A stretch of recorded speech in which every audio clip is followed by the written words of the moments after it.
Kansas. We got an hour left before we got to take a 30-minute break. So we went on and stopped over at this rest area. I just wanted to get out and check my fuel real quick on my reefer. Make sure my reefer is good so I don't have to make any stops tonight, and I can just fuel up in the morning. I also want to check all my lights, make sure all my lights are still visible and everything, because we still have about another 3 hours worth of driving that we're gonna have to do, and it's gonna be getting dark here soon, so we want to make sure everybody can see us as we're going down the road. So yeah, we're on our 30-minute break currently over here at this rest area. I'm probably gonna run in there, use the bathroom, make me something to eat so I can eat, so whenever I do finally stop for the night, I can just be stopped for the night and go straight to sleep and not have to worry about making me something to eat. GMC Sierra. So yeah, that's what we're gonna be doing. Truck. Get your. We're on FaceTime with my lady. Everybody say hey to my lady. Drop it down in the comments. But we just got here. We've been on break for about 3 minutes now. So we're going to go on and warm us something up to eat. And then we're going to go into the rest area, use the bathroom and everything. And then we'll be back on the road for another, let's see, got 14 hours and 4 minutes left. 14 hours and 14 minutes left on my drives. So we'll drive another 3 hours. Yeah, 3 hours, maybe 2.5 hours, and then we'll go ahead and pull it over for the night. That should leave us about 6 hours away from our delivery tomorrow. After I stop, I gotta do some time management, some math, and figure out around what time I should be getting to my delivery tomorrow, so I can let afternoon weekend dispatch know what time I should be getting there, give them a rough ETA, so they can start working on rescheduling that load first thing in the morning. Because as of right now, it's going to be afternoon whenever I get there. Honestly, the load's probably not going to get taken off of me till Monday. But we're really good on fuel. It's on start-stop at like -10 degrees. It's been like 10 degrees and 20 degrees all day. So the reefer really hasn't been having to run that hard. So we're good with that. So yeah, man, I just been eating sunflower seeds and chewing gum. I went through my whole bag of sunflower seeds, and you got to get you the big pack, and I chewed a whole little row. So got to keep busy out here. All right, so we got about an hour and a half, maybe, like, yeah, like we have an hour and 45 minutes left on our clock. There is a Love's in 30 miles, so we're gonna aim for that Love's and stop at that Love's for the night. I already have a feeling whenever we get over there, though, there's not going to be any parking spots, but we're gonna have to, I don't know, we'll have to figure something out and shut it on down there for the night. And while we're there, we're gonna go ahead and go take us a shower and go to sleep and get ready for in the morning. Get up in the morning and finish this load off. But we just crossed over into Missouri. Missouri is where I was at when I hit that pothole and both of my hood mirrors broke off. So thing one on my list is watch out for potholes. Tunnel ahead. I haven't been through Missouri in the dark in so long. I remember when I was team driving.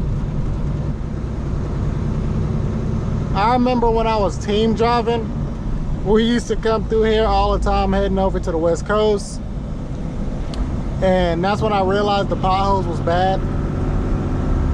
Because one night we was coming through here and we hit a pothole that was so big, bro, I thought our truck was going to flip.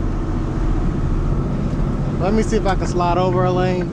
And not having any hood mirrors on this truck right now is really not the best thing for me, especially coming through a major city like this.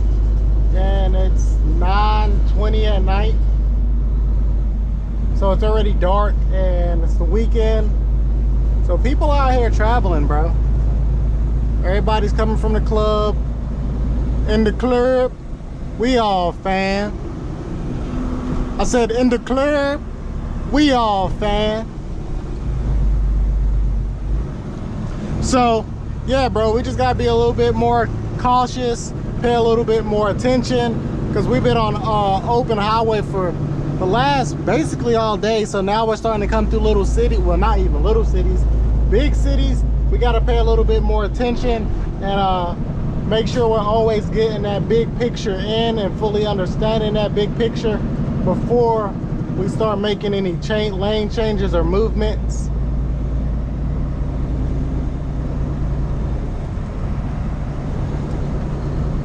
What is that? Is that a Honda? Yes, that's a Honda. All right, let's get a lane change. We got a Chrysler 300 trying to pass by us.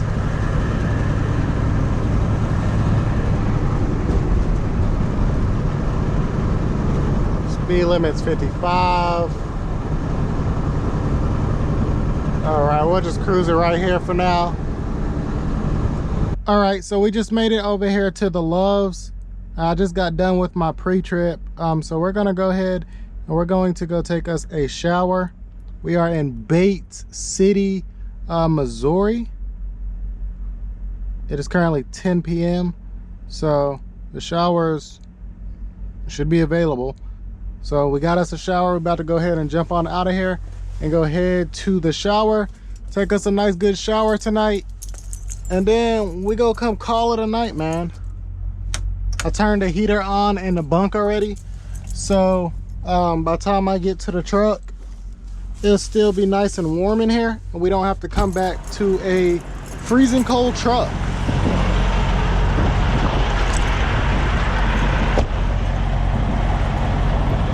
It is kind of cold out here though. I think it said the weather was like 19 degrees.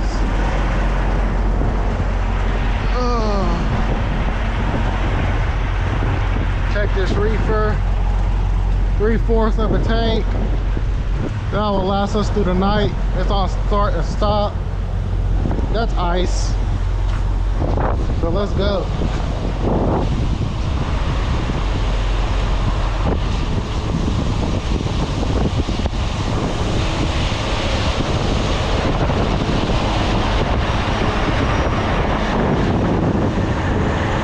A crazy story about this truck stop. When I tell y'all this, y'all ain't gonna believe me.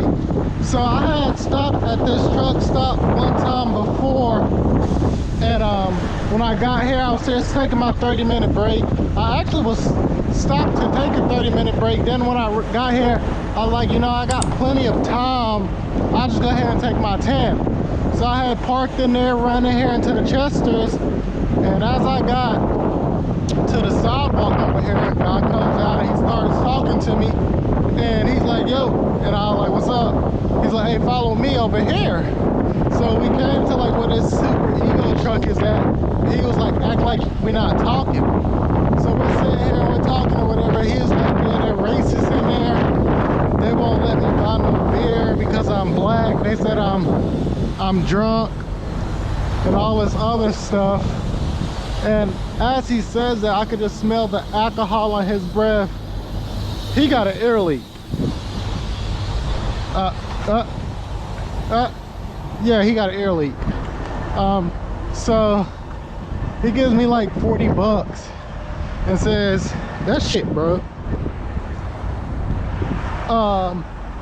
He says, go see if they'll let you buy a beer. Keep the change. So as I walk in there, the cops was watching us the whole time, and they basically asked me, what did he say to me or whatever? And I was like, oh, he just wanted me to buy him a beer. Come to find out that he's been trespassed from the store for basically breaking the store because he came in there intoxicated. And basically refused to sell to him. So he basically just started knocking things off the counter, pulling stuff off the fridge, throwing it on the ground. So they're trespassing from the store. They took the money from me. I was low-key mad because I was looking at it as a free 40. Because I was gonna go buy his beer, bro. I'm not gonna lie, I was trying to go buy his beer. on free 40. So they took the thing from me. And when I came back out here to get in my truck, they was over at his truck, had beer cans all over the floor. Where they had basically went in his truck and did an inspection and had a whole bunch of empty cans in his truck. Shower 3.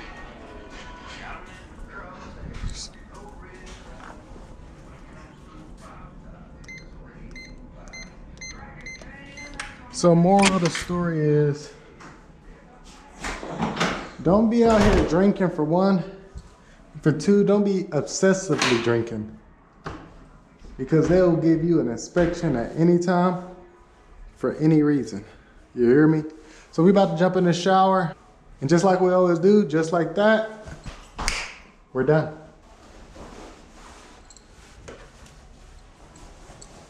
My hair oil for my waves, the little squeegee thing on there busted, so it had started to leak in my bag a little bit. But I have another container in the truck, so I'm just gonna carry that and just pour it in the other container in the truck, because I keep this one in my shower bag, so after I get out the shower I can just, you know, put it in.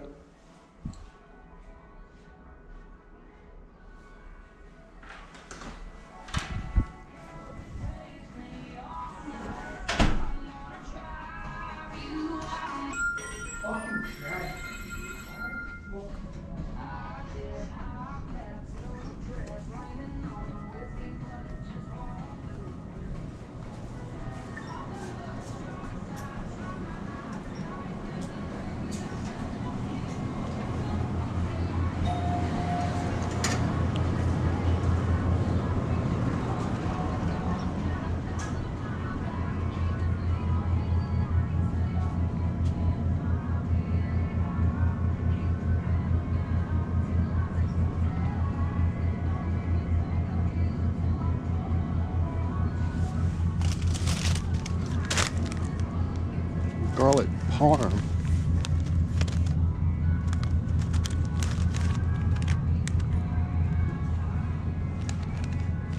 I think this is the churro, cinnamon toast, garlic parm. I'm okay with that, bro. I don't want that. I'll do the backyard barbecue.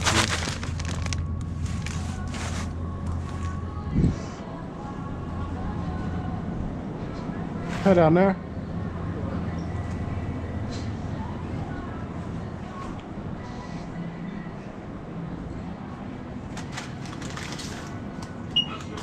I'm gonna use points.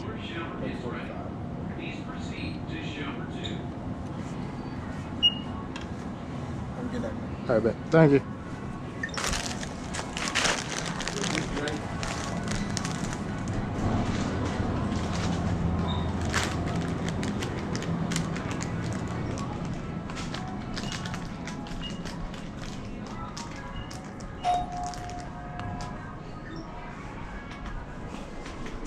I forgot to bring my wallet in so I can get another jug of washer fluid, but I do have a fuel stop tomorrow over in Illinois, so I'll probably just grab some whenever I get to that fuel stop tomorrow.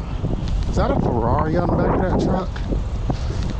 Yes, that is a Ferrari, probably wrecked. What was that, a 458? Yeah, 458. It's an older model though.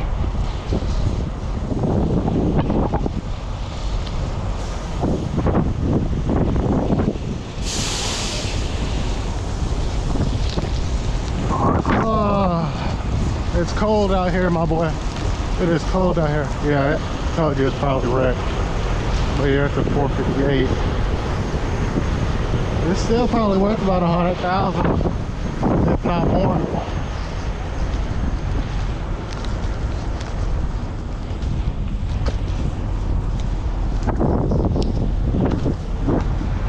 All right. But we're about to go ahead and go over here, get in the truck for the night. I gotta remember where I parked at. And I'm gonna catch you guys in the morning whenever we hit the road. So, good night. I'll see y'all in a minute. What's up? Good morning. We just got up and got done with our pre-trip and everything, and now we're back on the road today. We are still currently 4 hours and 15 minutes away from our first fuel stop. And then from our fuel stop, we have an additional 3 hours. So we're still currently 7 hours away. My Ryan McNally has us getting there right at 5 o'clock. We're gonna have to take a 30-minute break. We also gotta get fuel. So we'll see what time we get in there. I told the company ETA around 6 o'clock. So I don't know, bro. 2, 3, 4, 5.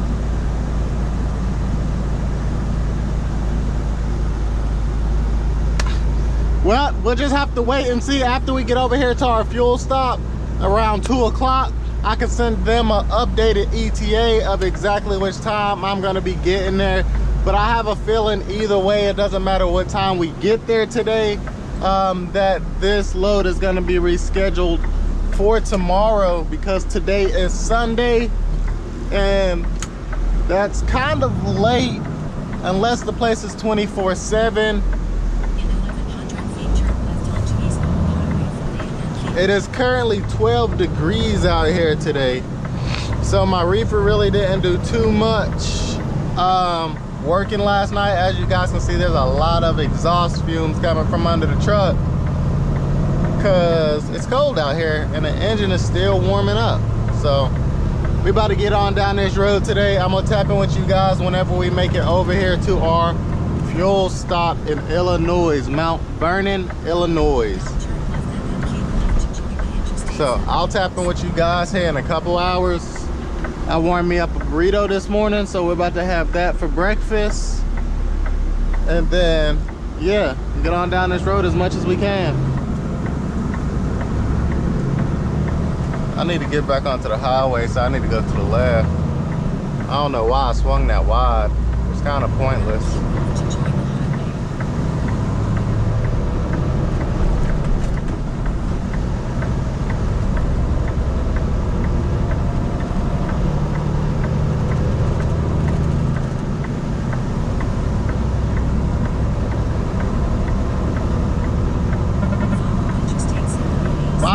Why is that beeping telling me I'm going over the line and I got my turning signal on? Okay. But anyways, we made it to the highway, bro. We made it to the highway, y'all, and we made it to the highway, y'all, and we made it to the highway, y'all, so I'm gonna tap in with you guys later on, like I said, after we get to the fuel stop. So if you guys have not subscribed to the channel yet, that's my last time saying it, so I'm not gonna bother you guys with it no more. If you like the content and that's something you want to do, you can do that. If you don't like the content and you're not watching or you didn't make it this far, hey man, you missed out. You missed out on a great opportunity of joining Soul Squad. So with that being said, I'm gonna start calling y'all Soul Squad. If you guys haven't realized, I did end up changing my name from Trucker Sneakerhead to Trucker Souls because a lot of people call me Trucker Souls. And Trucker Sneakerhead, I felt like it was just a mouthful. When people's asking what my YouTube name is, it's easier for me to tell them Trucker Souls, S-O-L-E, other than Trucker Sneakerhead, and they're trying to figure it out in multiple words and they're not understanding. So the name of the channel now, I have changed it to Trucker Souls. So if y'all cool with it, let me know down in the comments if y'all cool with it. I'm gonna call y'all Soul Squad. And yeah, man, we gonna go on and get down this road today. All right, so we made it over here to the delivery. It is currently 5:48. So we actually got here before our 6 o'clock time that I told them we was gonna be here. And then I said, hey, it might be 7. But either way, we're here before the time I told them I was gonna be here. So that's a good thing. Only reason we are here earlier is because it took me 23 minutes to pump fuel into the truck because you just got, you got to pump one side and you got to pump the other. It was cold outside. I had to put anti-gel in it. I had to fill up the reefer. So it took 23 minutes to fill up the truck. And I was like, what? You know what?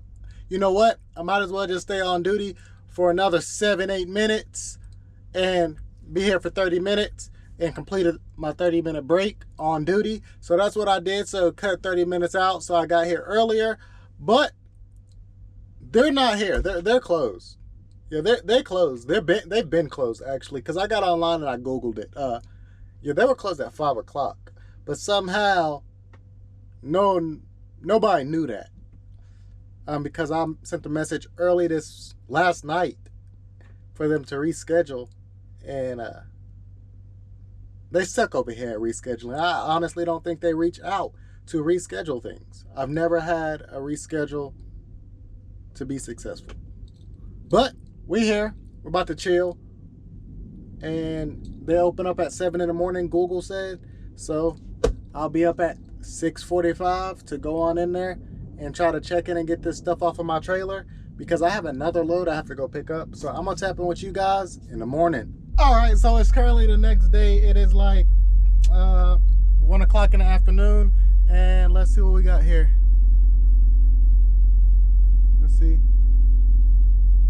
He is not coming to knock on my door to let me know back into a dock. But anyways, I got up this morning at 6:30, went to go check in. I did all the check-in process and everything. Then they told me, well, you're late for your delivery, so you're going to be a work-in. Come back and check in at 3:30 or 4 o'clock, and we can try to unload you today. But if we can't unload you today, it's going to be tomorrow. But what you can do is reach out to your company, tell them to reschedule the load. If you guys remember, I told them that Friday that there's going to have to reschedule this load because of bad weather. We still don't got an appointment time, bro. So basically, I'm communicating, not getting no communication back. So it's still here. They got another load on me that was supposed to be picked up at 2 o'clock today. It's 2.5 hours away. I still haven't left. I haven't got this off my trailer yet. So that load is not getting picked up today as of right now. It delivers in Iowa, and I'm supposed to be going home this weekend. So that's not gonna work. You know, since I've been here, I haven't done any complaining or anything. It's just what you guys see on the internet is peaches and cream, but it's like, it's not peaches and cream, bro. It's peaches and shaving cream, bro. It looks good till you taste it. So I'm gonna tap in with you guys whenever I figure out what's going on, and I'm gonna tap back in with you guys then. But look at this truck. I've never actually seen one of these trucks in real life. I've seen them on the internet, but I've never seen one in real life. It's one of those Canadian trucks that got like the lights, the light bars all over it, and all the flashing lights and just lights randomly everywhere that you see in like Canada and stuff. So there's one right here beside me, and this driver has 5.1 million safe miles driven. So this dude has probably been driving for 40 years, bro. And this is him, bro. You can see all the light bars on the front grille, all the lights on the mirrors, lights on the side of the truck, light bars all on the side of the truck, lights all on the side of the trailer, lights on the mud flaps. So my question is, what is the point in all of those lights? Like, I know here in the States, you know, we do chicken lights. Over there, they do those lights. Is that like what they do over there? Because, bro, there is no way this man has ever driven in the dark. I'm not saying he's never driven at night. I'm saying he's never driven in the dark with all those lights on that thing.